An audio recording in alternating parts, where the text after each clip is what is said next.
How to add stories to Instagram profile. Watch this video till the end. To start off, open your Instagram app on your phone.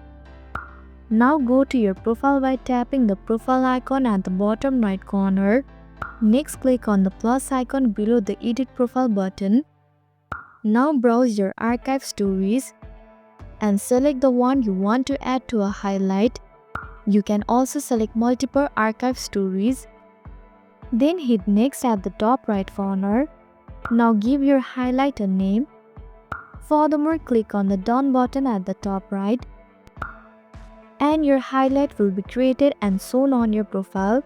To add more stories to an existing highlight, press and hold the highlight. Then from the menu, choose Edit Highlight. From there, you can select additional stories to include and hit Done to save your changes. With this step, you now know how to add stories to Instagram profile.